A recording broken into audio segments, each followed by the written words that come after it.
Mi nombre es Gerardo, bienvenidos a los que están conectando también por Facebook, por YouTube, Spotify. Por si no sabes, todas las predicaciones están ahí en YouTube, en Facebook y en Spotify. Seguimos con nuestra serie de Éxodo. ¿Sale? La predicación del día de hoy se llama Apégate al plan. ¿Ok? Éxodo capítulo 5, versículo 22. Ahí nos quedamos y sin mayor introducción quiero arrancar en ese versículo. Éxodo 5, 22. Acuérdate que nos quedamos con los israelitas desmotivados, ¿no? Pasaron de la fe y la esperanza, de la adoración, al enojo y la queja. Y entonces viene una oración de parte de Moisés. Entonces Moisés se volvió al Señor y dijo: oh Señor, ¿por qué has hecho mal a este pueblo? ¿Por qué me enviaste? Pues desde que vine a Faraón a hablar en tu nombre, él ha hecho mal a este pueblo. Y tú no has hecho nada por librar a tu pueblo. Ese tipo de oraciones me gustan. Porque a veces nos da pena, miedo, o no hacemos este tipo de oraciones. Creemos que todas nuestras oraciones deben de ser para pedirle algo a Dios, pero orar también es reclamarle algo a Dios. Y se vale, ¿ok? Porque entonces vas con Dios cuando quieres algo de Él y te quejas de Dios con el mundo. Y te quejas de Dios con las personas. Y entonces ve cómo hay una queja hacia Moisés, hacia su liderazgo, hacia lo que está pasando. Y lo que hace Moisés es, se vuelve al Señor. Y su queja, su sentir, su malestar, su pesar, lo pone frente al Señor. Señor, ¿por qué has hecho mal a este pueblo? Es una excelente pregunta. ¿Ok? Y Moisés hizo muy bien en abrir su corazón, en abrir con tanta valentía su corazón a Dios. Porque uno puede decir, ¿cómo le voy a hablar así a Dios? ¿Cómo no? O sea, Dios es nuestro Padre, Dios es nuestro amigo, Dios es todo lo que necesitamos y se vale ir con Dios. O sea, Dios no espera que no te enojes, Dios no espera que no seas un ser emocional, Dios espera que tus emociones también las pongas frente a Él. Entonces todo este esquema de una oración tan solemne que creemos que es la oración bonita y que se siente padre, así no funciona. Llega Moisés, abre con valentía su corazón a Dios y le reclama a Dios. Moisés hizo bien al abrir su corazón ante Dios. Porque cuando tú y yo no entendemos por qué pasan las cosas, por qué estamos donde estamos, es importante que lleves esas situaciones a Dios. O sea, es más importante que lo hagas a Dios, a que se lo lleves al pastor, y no porque no quiero que vengan conmigo, pero si vienes primero conmigo antes de ir a Dios, no es el camino correcto. ¿Ok? Dios está esperando que tú le abras el corazón. ¿Y qué hay en tu corazón? Pues sí, espero que haya agradecimiento, espero que haya gozo, espero que haya amor, pero también como en mi corazón espero que haya miedo, temores, tristezas, depresiones, frustraciones, estrés. ¿Y por qué si Dios dice que le entreguemos todo nuestro corazón, muchas veces no le entregamos esa parte de nuestro corazón? El enojo, la queja, ¿cómo me voy a quejar con Dios? ¿Por qué no? ¿Por qué no? ¿Ok? Entonces Moisés es perfecto lo que hace, abre su corazón ante Dios. Sin embargo, y esto es importante, parece que a Moisés ya se le olvidó lo que Dios dijo. Porque entonces si nuestra queja, nuestro enojo viene de un olvido, pues sí, ve y pónselo a Dios, pero probablemente Dios lo único que va a hacer es recordarte lo que ya te dijo. ¿Qué le dijo Dios a Moisés? Éxodo capítulo 3, vamos a regresarnos. Éxodo capítulo 3, versículo 19, en la zarza ardiente. Pero yo sé que el rey de Egipto no los dejará ir, si no es por la fuerza. Pero yo extenderé mi mano y heriré a Egipto con todos los prodigios que haré en medio de él, y después de esto los dejaré ir. Y entonces llega Moisés esperando que, oye, nos dejas ir. Ah, sí, pásenle, váyanse. ¿Por qué? O sea, ¿por qué espero que Dios se comporte contrario a lo que su palabra dice? Porque a veces tú y yo le demandamos cosas a Dios, contrarios a lo que su palabra dice, o no alineados a lo que va con su palabra. O le pedimos la promesa, pero no nos hacemos responsables de la premisa. Si no puede haber promesa sin premisa. Siempre, la mayoría de las promesas de Dios vienen derivadas o en un contexto de lo que está ocurriendo. ¿Sí? Porque dice Josué 1:8, que nunca se aparte de tu boca este libro de la ley, sino que de día y de noche meditarás en él, para que hagas y guardes conforme a todo lo que en él está escrito, porque entonces harás prosperar tu camino y todo te saldrá bien. Y entonces llegas con Dios, Dios, haz prosperar mi camino y que todo te salga bien. Y Dios, ¿y a qué horas te acercas la palabra de Dios y meditas en ella día y noche? Porque esa es la condicionante para esa promesa. ¿Quieres que te bendiga en tus caminos? ¿Quieres que todo te salga bien? Pues que nunca se aparte de tu boca este libro de la ley. Y entonces Moisés sí hace bien en abrir su corazón ante Dios, pero Moisés hace mal en olvidar lo que Dios ya le ha dicho. Y entonces te pregunto a ti, ¿qué cosas te ha dicho Dios a ti acerca de lo que eres, acerca de tu propósito, acerca de tu identidad, acerca de lo que estás pasando, acerca de esa prueba que tienes en este momento y ya se te olvidó? ¿Qué cosas te ha dicho Dios a ti? Porque entendamos algo. Dios quería liberar a Israel. Eso es evidente. Dios quiere liberar a Israel.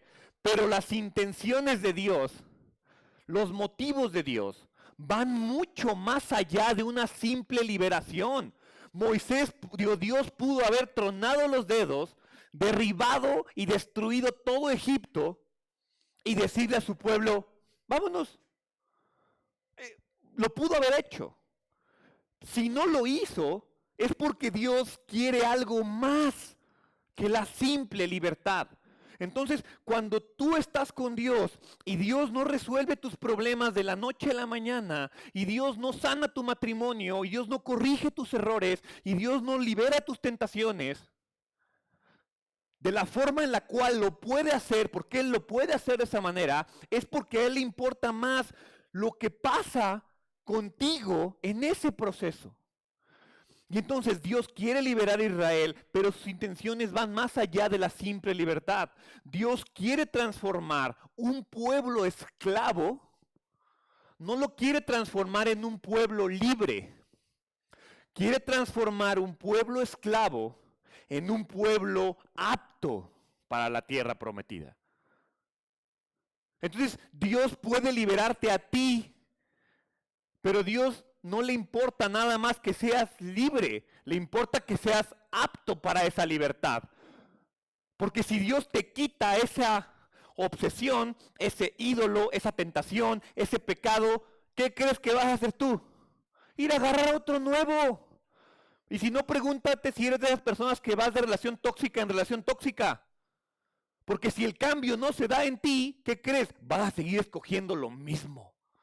Vas a hacer cometer los mismos errores. ¿Conoces a alguna persona que va de trabajo en trabajo y siempre tiene jefes bien malos? No es el jefe. ¿Conoces a esa pareja que siempre tiene bien mala suerte con los hombres o con las mujeres? No es la pareja. Entonces, Dios no le importaba, o su enfoque no era convertir un pueblo esclavo en un pueblo libre. Era convertir un pueblo esclavo en un pueblo apto para la tierra prometida. Un pueblo que iba a conquistar la tierra prometida. ¿Ok? Entonces, ese proceso no sucede rápida ni fácilmente y sin lugar a dudas involucra confianza y entrega, que es lo que Dios está trabajando aquí. Si tú confías tus aflicciones en Dios, Él las usará para su bien y para su gloria. Perdón, para tu bien y para su gloria. Entonces, la pregunta, ¿por qué me enviaste? Es lo que pregunta Moisés. Y podemos observar cómo ante esta oposición, Moisés encuentra oposición, entonces las dudas vuelven. Los viejos temores reaparecen. Y precisamente por eso no pueden ser liberados. Porque ante la primera oposición, el temor vuelve. Y entonces puede ser que hay algo en tu vida que no está cambiando como tú quieres que cambie. Porque todavía hay un tema de fe, porque todavía hay un tema de confianza, porque todavía hay un tema de dependencia que no has cambiado en tu carácter. Por eso no pueden ser liberados, porque todavía hay incredulidad.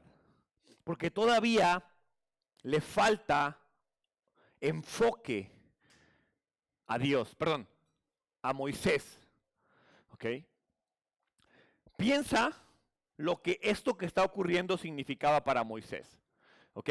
Esta oposición seguramente afectó su autoestima. Él venía orgulloso. Él venía con poder para hacer señales. Él venía con milagros de Dios. El pueblo lo recibió con brazos abiertos. En este punto es un líder popular.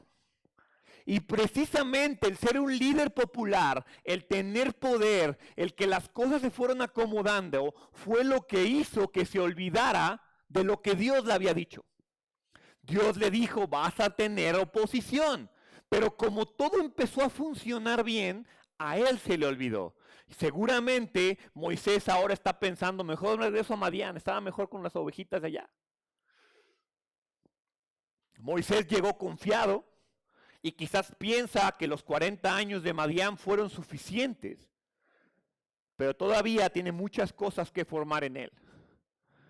Todavía vemos cómo Dios está usando la adversidad que está enfrentando en este momento para formar cosas en el carácter de Moisés. Porque toda esta oposición sí está obrando de alguna manera en el pueblo de Israel, pero todo esto Dios lo está obrando principalmente para afirmar el liderazgo y el corazón de Moisés. Y es que parece ser que a pesar de la advertencia que Dios le hizo, algo dentro de Moisés esperaba que fuera bastante fácil. Y eso nos pasa a ti y a mí.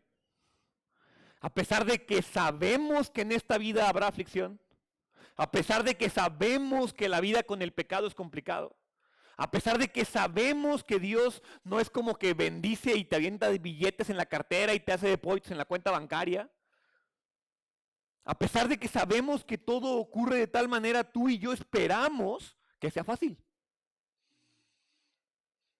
Nuestra esperanza es que la vida con Dios sea fácil. Sin embargo, la liberación por parte de Dios es real. Solamente no funciona como Moisés espera. Y muy pronto la va a ver Moisés, la va a ver Israel, la va a ver el faraón. El problema es que cuando no la ves, como seguramente te pasa, porque me ha pasado a mí, a veces es bien difícil habitar dentro de la voluntad de Dios.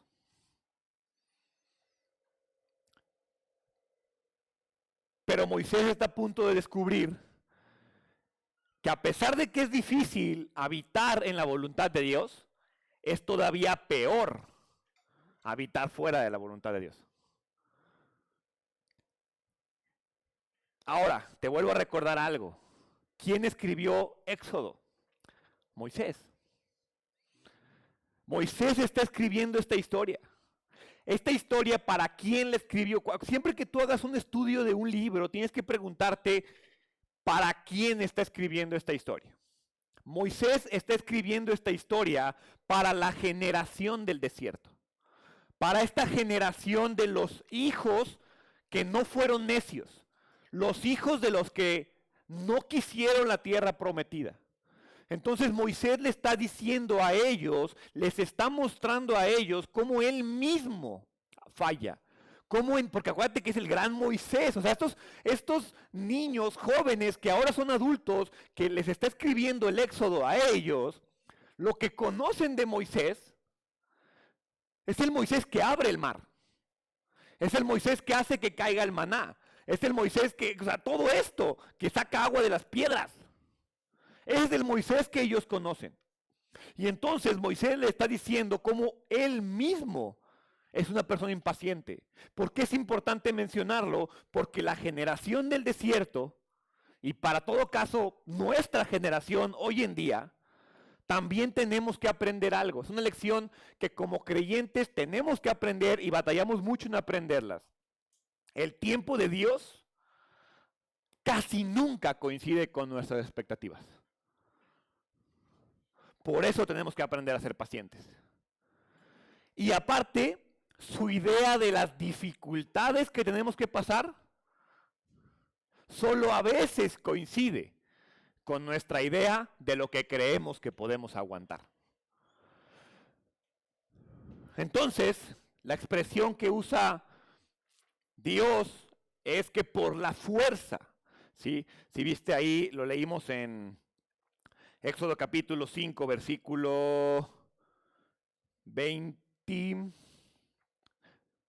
Perdón, en el Éxodo 3, 19, 20, pero yo extenderé mi mano, perdón, 29, pero yo sé que el rey de Egipto no los dejará ir si no es por la fuerza. Por la fuerza. Éxodo capítulo 6, versículo 1, ¿a qué se refiere? El Señor respondió a Moisés, ahora verás lo que haré al faraón, porque por la fuerza los dejará ir y por la fuerza los echaré de su tierra. Otras versiones dicen con mano fuerte. Si yo leo Éxodo capítulo 6, versículo 1, en la Reina Valera, dice, Jehová respondió a Moisés, ahora verás lo que yo haré a Faraón, porque con mano fuerte los dejará ir y con mano fuerte los echará de su tierra. Entonces no importa la versión que tengas, ya sea por la fuerza o mano fuerte, el término que no cambia es el término en hebreo que es Beyat Hesaká. Beyat Hesaká se repite 2 veces. Al usarlo 2 veces, Dios está respondiendo a la queja de Moisés, pero me encanta cómo Dios no le responde a su queja. O sea, no le dice, ay no Moisés, que mira, te voy a explicar por qué te mandé. No, te voy a decir qué estoy haciendo. O sea, él no aborda la queja de Moisés. O sea, él no aborda cada una de las partes que componen la queja de Moisés. Básicamente lo que Dios le dice es, a ver, brother, olvídate de tu queja, acuérdate de mi promesa. ¿Cuál es la promesa? Yo sé que el rey de Egipto no los dejará ir si no es por la fuerza. Acuérdate, te estoy recordando. Ese término por la fuerza en 3.19 es Beyat Hesaká. Entonces, en el 6.1 te recuerdo lo que te dije en el 3.19. Lo que te dije una vez en el 3.19, hoy en el 6.1 te recuerdo que por la fuerza, que por mi mano, que por mi poder. La promesa es no que te voy a liberar. La promesa es que se va a requerir algo más grande que el poder humano para que el faraón los deje ir. Dios prometió a Moisés que obligaría al faraón. Dios planeó, no sé lo que tú creas, pero Dios planeó el éxodo. Dios planeó las 10 plagas. Dios planeó abrir el mar. Dios planeó que lo iban a necear. Todo es parte del plan. ¿Por qué? Y lo vemos en el versículo 2, porque siempre Dios habla y se comunica en un lenguaje de pacto. Ve lo que dice el versículo 2 al 5, Éxodo 6, del 2 al 5. Dios continuó hablando a Moisés y le dijo, yo soy el Señor. Yo me aparecí a Abraham, a Isaac y a Jacob como Dios Todopoderoso. Pero por mi nombre, Señor, por mi nombre, Yahvé, por mi nombre, no me di a conocer a ellos. También establecí mi pacto con ellos de dar la tierra de Canaán, la tierra donde peregrinaron. Además, he oído el gemido de los israelitas, porque los egipcios los tienen esclavizados, y me he acordado de mi pacto. Entonces, Dios continúa convenciendo a Moisés, afirmando a Moisés, y lo hace en un lenguaje de pacto. Le vuelve a decir, yo soy el Señor, yo soy Yahvé, yo soy Yahvé, soy el Dios de los patriarcas. Le recuerda que la posesión de la tierra Es una promesa vigente. Les recuerda que para que la promesa de poseer la tierra se cumpla, es necesario salir de Egipto. Y es que parece tonto.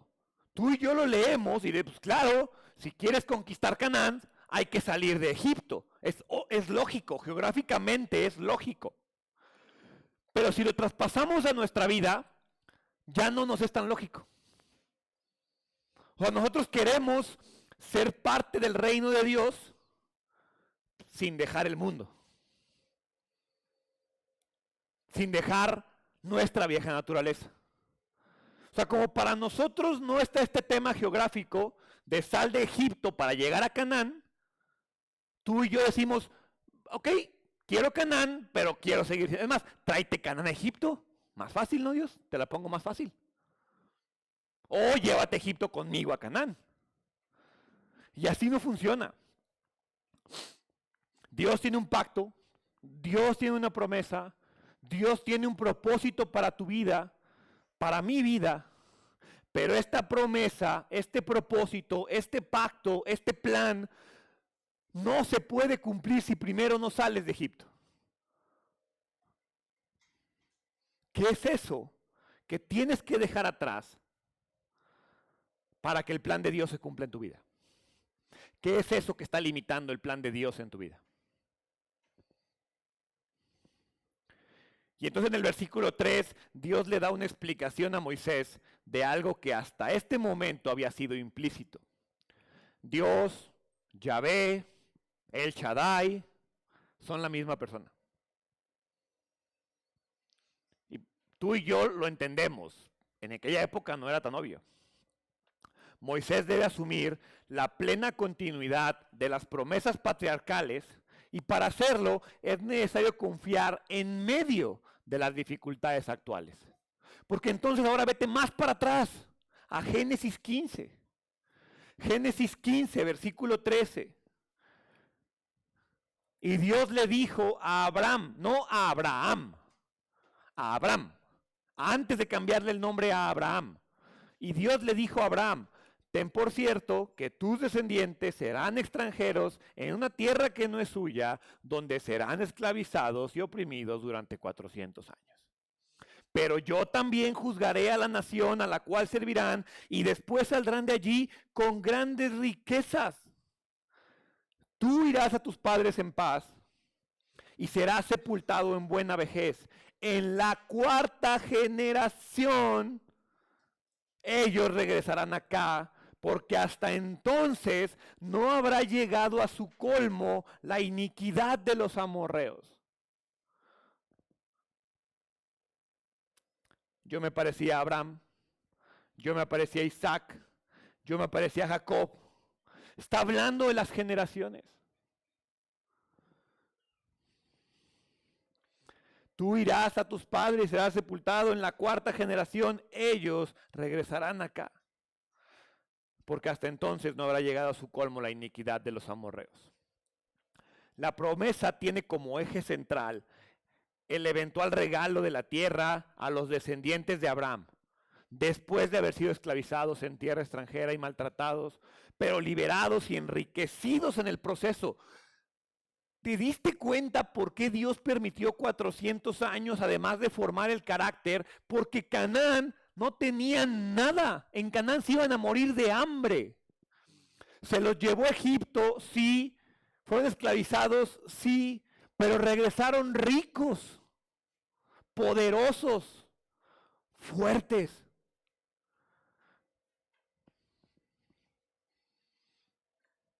Solo como recordatorio, cuando Dios dice me he acordado, no significa que Dios se le olvidó el pacto, sino que va a actuar sobre su pacto. Entonces, si tú eres una persona que ora conforme a la Biblia, tú puedes orar diciendo, Dios, acuérdate de un pacto, una promesa, algo que te ha dicho Dios. Es una forma de pedirle que Dios tome acción a su promesa. Versículo 6. Por tanto, dile a los israelitas. Fíjate cómo Dios opera. ¿Quieres una solución al problema, recuerda quién soy yo. Por tanto, dile a los israelitas, yo soy el Señor.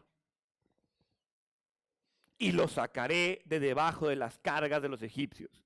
Los liberaré de su esclavitud y los redimiré con brazo extendido y con grandes juicios. Los tomaré a ustedes por pueblo mío y yo seré su Dios. Sabrán que yo soy el Señor su Dios, que los sacó de debajo de las cargas de los egipcios. Los traeré a la tierra que juré dar a Abraham, Isaac y Jacob. Y se las daré a ustedes por heredad. De nuevo, yo soy el Señor. Dios termina tranquilizando a Moisés. Acto seguido, le da las palabras con las que debe ir a tranquilizar a los israelitas.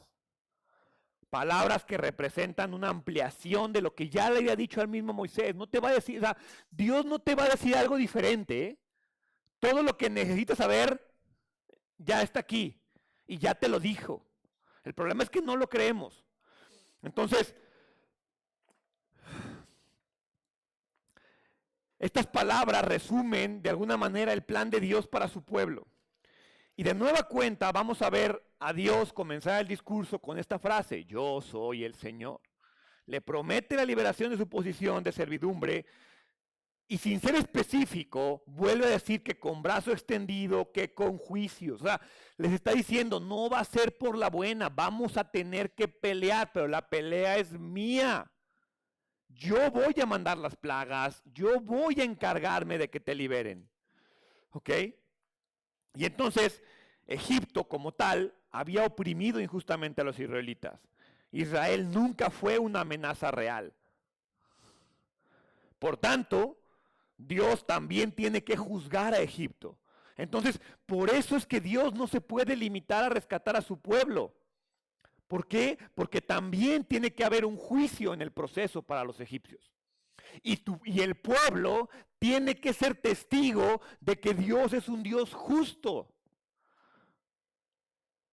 El versículo 7 para mí contiene una declaración bien especial de la elección pactada por Dios hacia los israelitas. Los tomaré a ustedes por pueblo mío y yo seré su Dios. Entonces dice pueblo mío, tu Dios, su Dios. Es un vocabulario clave que se menciona después en todo el Antiguo Testamento. No tienes que ir, pero Jeremías 7:23 dice, sino que esto es lo que los ordené, escucha mi voz, yo seré su Dios y ustedes serán mi pueblo.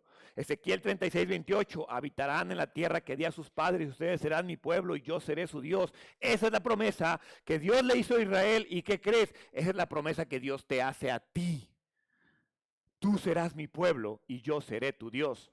Con esas palabras Dios asegura a Israel un estatus especial.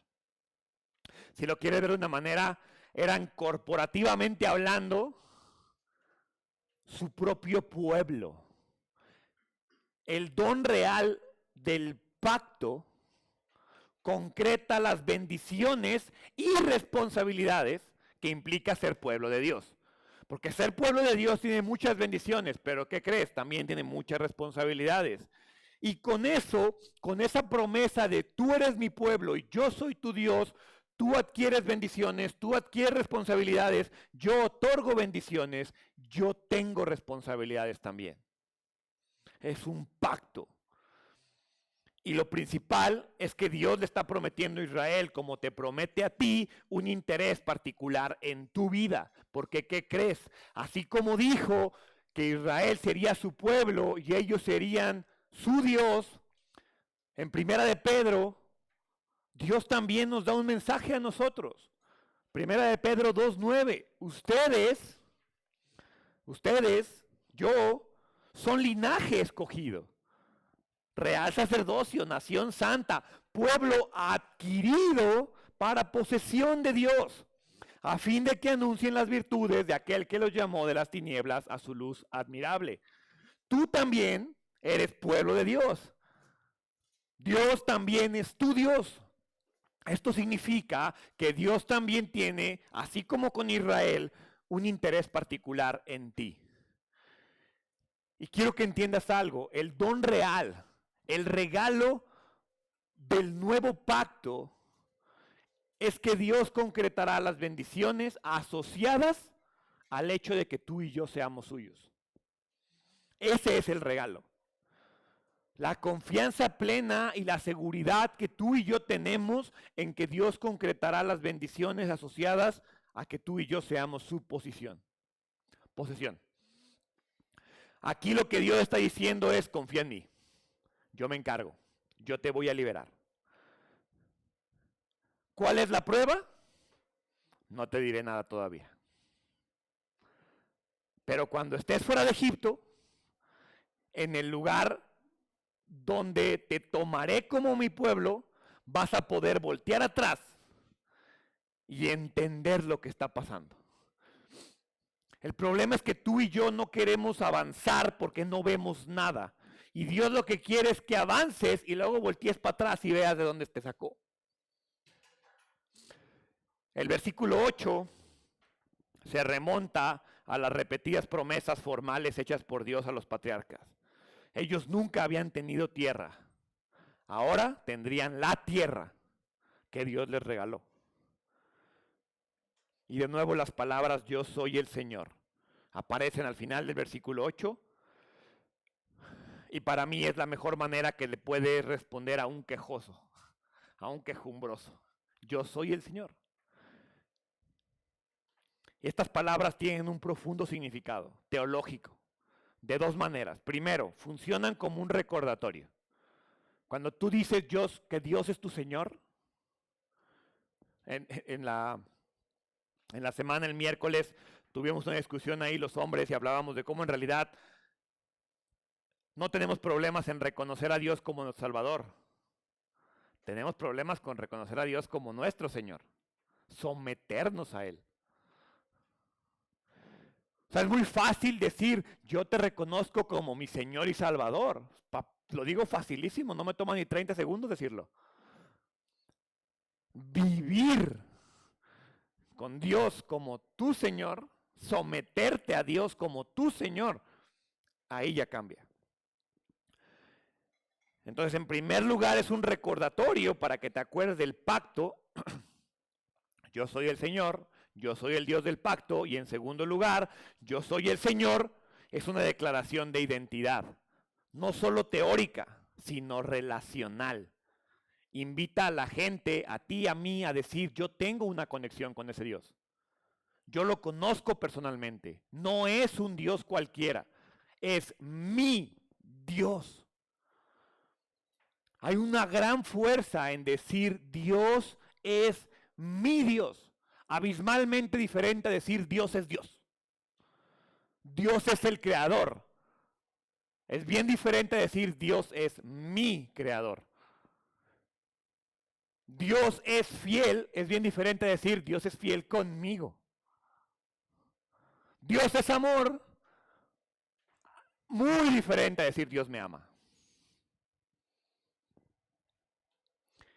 Yo soy el Señor, es esta relación directa tan crucial que para mí en el cristianismo se ha perdido.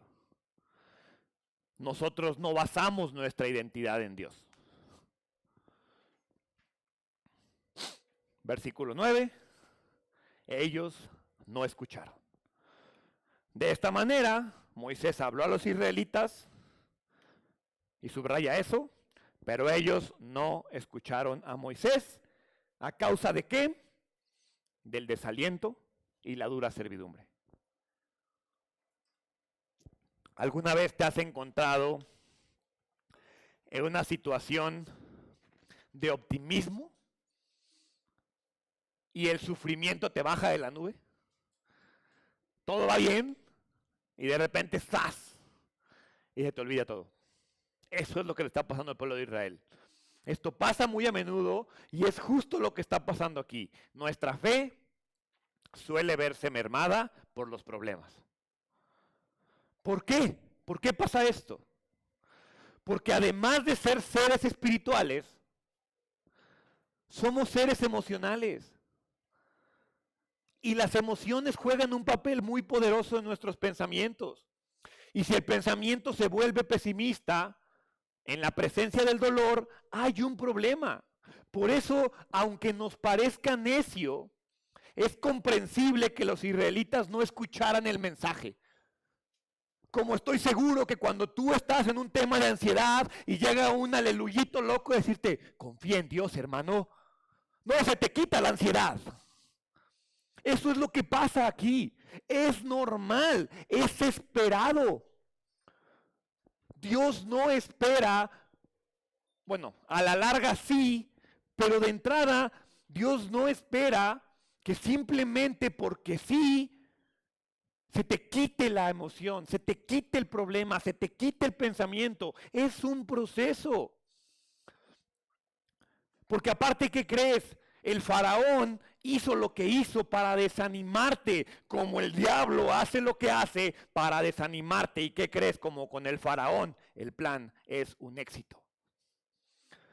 El pueblo estaba vencido por la impaciencia.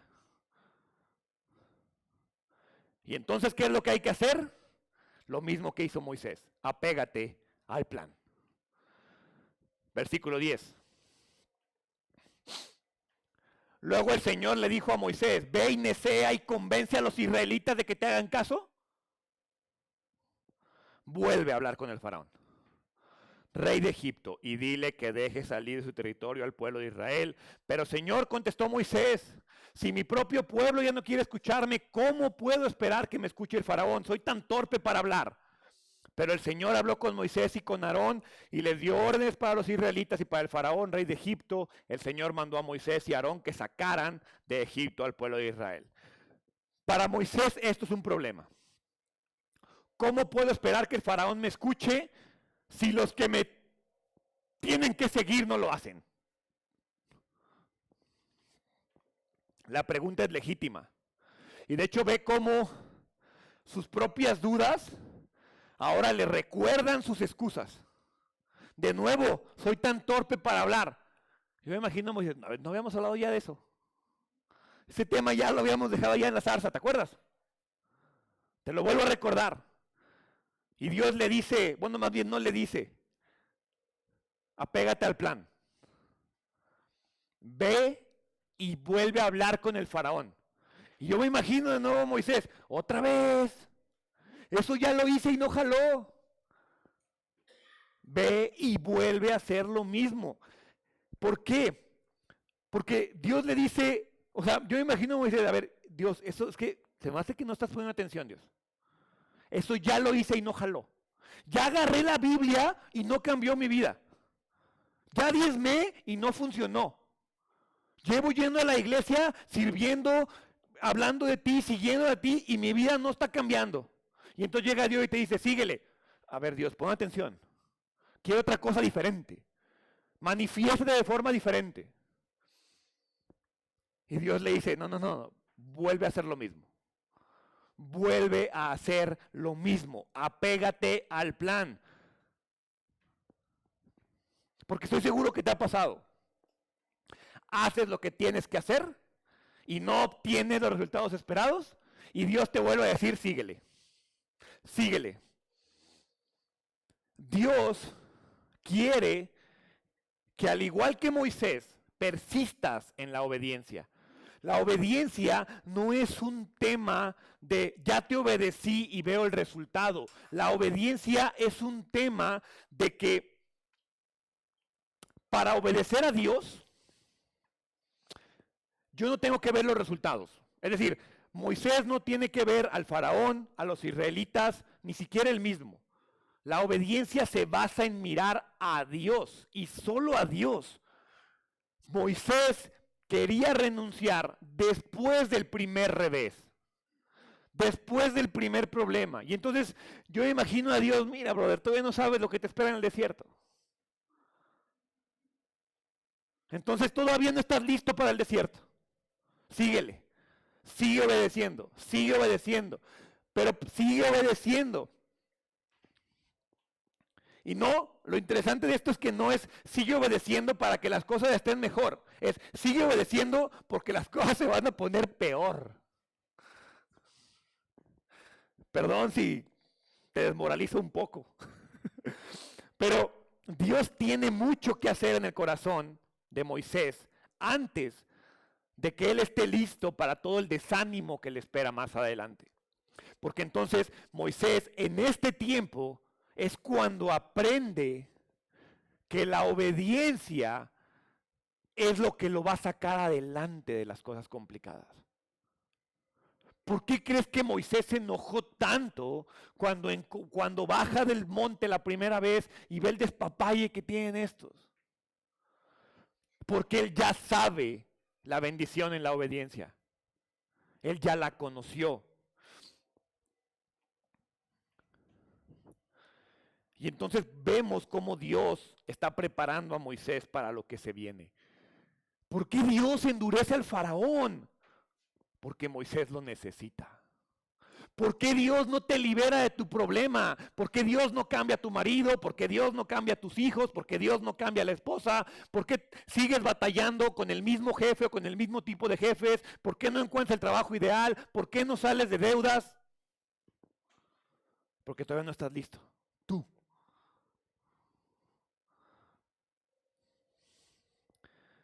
Dios está construyendo resistencia en Moisés, porque es lo que va a ocupar más adelante. Dios está construyendo en Moisés la capacidad de apegarse al plan, de continuar caminando en la voluntad de Dios a pesar de las personas, a pesar de las circunstancias, a pesar de los problemas, a pesar de que parece que la voluntad de Dios no está funcionando. Eso es la fe. Eso es la fe. La fe es perseverar pacientemente en Jehová, aunque no veas que las cosas están jalando. Moisés debía entender que esta era la voluntad de Dios.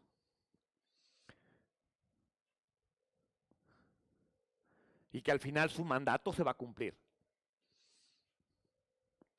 Y entonces, ¿qué concluimos? Número 1. Cuando estés frustrado, cuando estés enojado, cuando estés estresado, cuando estés emocionalmente destruido, lleva tus dudas y lleva tus frustraciones a Dios. Ese es el lugar para frustrarte. Número 2. Nunca permitas que la oposición te haga dudar de la promesa. Nunca permitas que la premisa haga que se te olvide la promesa. Nunca permitas que el no ver los resultados te haga pensar que Dios no está trabajando. Nunca permitas que el no ver el cambio en las personas, en tu situación y en tus circunstancias, te lleve a pensar que la promesa de Dios no se va a cumplir. Porque para que Dios te libere, recuérdate lo que te dije al principio, Dios no quiere convertir un pueblo esclavo a un pueblo libre. Dios quiere convertir un pueblo esclavo en un pueblo apto para la libertad. Y a veces vas a ser vas a estar apto para la libertad y seguir bajo esclavitud. Y eso está bien feo. Yo sé que es feo. Pero Dios no te va a dar esa libertad si tú primero no estás apto para esa libertad. Número 3. Esto es muy importante. No importa la crisis, no importa el problema, no importa la situación, no importa la necedad, la depresión, el enojo, la circunstancia. Dios siempre es Dios, Dios es tu Dios y tú eres suyo. Eso no cambia, nunca, en ningún momento y en ninguna circunstancia. No sé qué situación, momento o circunstancia te puedes encontrar hoy, te hayas encontrado ayer o te vas a encontrar mañana. Las circunstancias van a cambiar. El hecho de que Dios es tu Dios no cambia. Y número 4, apégate al plan. La obediencia se basa en quién es Dios, no en las circunstancias. En la semana le dije a Sari algo que ni ella sabía. Y se sorprendió y hasta me dijo, tienes que hacer un reel al respecto de eso, tienes que hacer algo. Y dije, ¿por qué mejor lo digo en la iglesia? A mí no me gusta leer. Y entonces me dice, ¿y cómo le haces? Es que no me gusta leer. No disfruto leer. Yo prefiero ver la tele y jugar videojuegos. Pero si quiero ser la persona que quiero ser, tengo que leer. Y si me sigues en las redes, sabes que tengo que leer 11 libros y me quedan como 50 días. Y lo voy a lograr. No porque me guste, ni siquiera porque lo disfrute, es porque lo tengo que hacer. Ese es el plan. Mi obediencia se basa en Dios, no en las circunstancias.